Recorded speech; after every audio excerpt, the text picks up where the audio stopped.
इस खूबसूरत स्टेज को सजाने के बाद और प्रोग्राम का बाकायदा शुरुआत करने के बाद मैं एक ऐसी शख्सियत को दावत दे रहा हूँ जिसने बहुत ही अच्छे और खूबसूरत तरीके से इस प्रोग्राम के लिए, यूनानी के लिए और उसे एक करने के लिए एक कदम उठाया।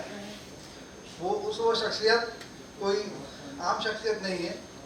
राजपूताना आयुर्वेद एंड यूनानी तिब्बती कॉलेज जयपुर से फारिग और प्रदेश की समाजवादी सरकार खुर्जा बुलंदशहर की विभिन्न पदों पर रहते हुए उन्होंने एक समाज सेवा का नया कीर्तिमान स्थापित किया है। मैं दरख्वास्त करूंगा डॉक्टर शान मोहम्मद साहब से कि वो तशरीफ लाएं और अपनी शुरुआती स्पीच से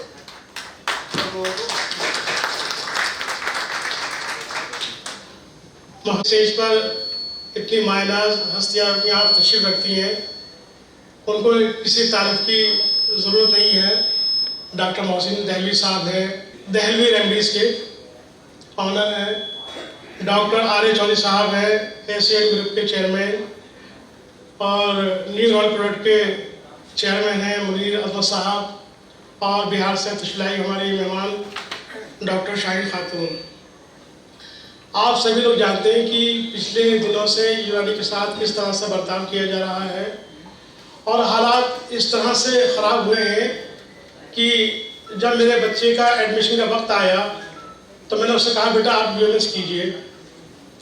तो उसने मुझसे एक सवाल किया कि पापा एक बात बताइए कि BMS का आने वाले वक्त में फ्यूचर क्या है, कौन सा कॉलेज ऐसे अच्छे हैं जहाँ फैकल्टीज़ पूरी हो, सारे नॉर्म्स पूरी करते हो, हॉस्पिटल अच्छे हो, जहाँ मैं रेगुलर क्लासेस कर सकूँ, और उसके बाद फिर फ्यूचर क्या होगा, क्या मैं सर्जन बन सकूँगा?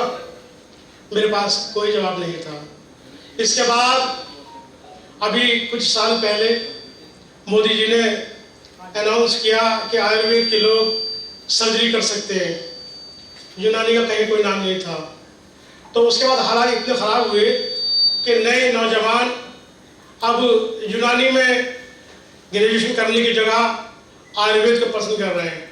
आयुर्वेद से तो हमें कोई एतराज़ नहीं है, लेकिन यूनानी पैथी हमारी एक एंशिएंट पैथी है और ख़ास तौर से जो यहाँ लोग मौजूद हैं, हम सबके लिए रोज़ी रोटी का ज़रिया रही है। अभी कुछ दिनों पहले CCIM को भंग कर दिया गया और एक नया बोर्ड बनाया गया NCISM। बेहद तकलीफ हुई। आयुर्वेद का वहाँ बोर्ड बना दिया गया, होम्योपैथ का बोर्ड बना दिया गया, लेकिन यूनानी को एक तरफ कोने में धकेल दिया गया ऋग्वा और सिद्धा के साथ। बेइंतहा तकलीफ का। देखिए, इस मुगल पीरियड से लेकर आज तक यूनानी ने हमेशा ही देश के लाखों लोगों के लिए जो खिदमत काम, स्वास्थ्य के लिए खिदमत का काम अंजाम दिया है, किसी ने चुका नहीं है। हकीम अजमल खान साहब हों, हकीम अब्दुल हमीद साहब हों, सभी लोगों की खिदमत आप लोगों के सामने है। यूनानी के हकीमों ने जो खिदमत यहाँ अंजाम दी है, किसी उससे कहने की ज़रूरत नहीं है। आप सब लोग यूनानी से जुड़े हुए हैं, जानते हैं। तो इस तरह से यूनानी को इग्नोर किए जाना मेरे लिए बेहद तकलीफ का बाइस था। हालांकि मैं 28 साल से मेरे अंदर खुद कमी रही कि मैं अपनी प्रैक्टिस 95% एलोपैथ में करता रहा, लेकिन बड़ा एहसास हुआ कि अगर हम लोग अब भी न जागे तो आगे आने वाले वक्त में यूनानी क्या होगा। आज बोर्ड नहीं है हमारे पास, कल को हमसे और धीरे धीरे अधिकार छीने जाते रहेंगे। हमने उसके मेहनत तले लाठी डंडे खाए, लाखों रुपया खर्च किया, खून पसीना बहाया है, लेकिन वो यूनानी के मसले पर वो भी हमेशा खामोश रहे। एक दिन मैंने नीमा के सदर साहब से इस बात में गुजारिश की कि भाई यूनानी का विकास आयुर्वेद की तरह नहीं हो रहा, हमारा बोर्ड नहीं बनाया गया, इसके लिए आप लोग क्या कदम उठा रहे हैं? तो उन्होंने सिर्फ खामोशी अख्तियार की, कोई जवाब देना भी मुनासिब नहीं समझा। तब मुझे बड़ा महसूस हुआ कि यार हम लोग 28 साल से अपनी प्रैक्टिस को ले हुए, आखिर हम आज जो भी हैं सिर्फ इस यूनानी की बदौलत। आज अल्लाह ताला ने जो मुकाम दिया, जो दौलत दी, सब इसी यूनानी की वजह से। अल्लाह ताला जरिया बनाते तो अल्लाह ताला ने मेरे ही आप सभी लोगों का जरिया यूनानी की वजह से बनाया। आज जो भी हमारा मकाम है, चाहे जो भी ज़मीन जायदाद दौलत जो भी हमने इकट्ठी की है, सिर्फ यूनानी के नाम पर। और हमने यूनानी को दिया क्या है? तो हम इसका एहसास करें। हमारे पर्चों पर यूनानी की 2 दवाएं नहीं लिखी जाती।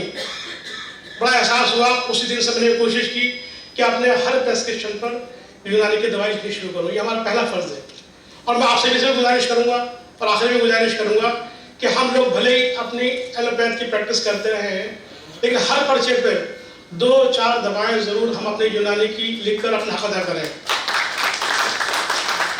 तो फिर मैंने सोचा कि भाई मेरे निगाह दौड़ाई कि यूनानी के लिए कोई संस्थाएं काम कर रही हैं नहीं, तो महसूस हुआ कि हिंदुस्तान में बहुत सारी एसोसिएशंस अपनी तरीके से तरह तरह से यूनानी की खिदमत के लिए कोशिश कर रही है, कोशा है, अपनी अपनी कोशिश कर रही है।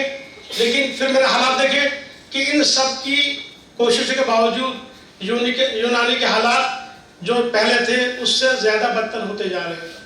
तो मैंने सोचा कि भाई ऐसा किया जाए कि इन सब एसोसिएशंस के जिम्मेदारों को, यूनानी मेडिकल कॉलेज के जिम्मेदारों को, यूनानी दवा साज कंपनियों के जिम्मेदारों को एक प्लेटफॉर्म पर बुलाया जाए और उसे दरख्वास्त की जाए कि सोचे आखिर हम कि आखिर हमें करना क्या है, आगे यूनानी का क्या फ्यूचर होने जा रहा है।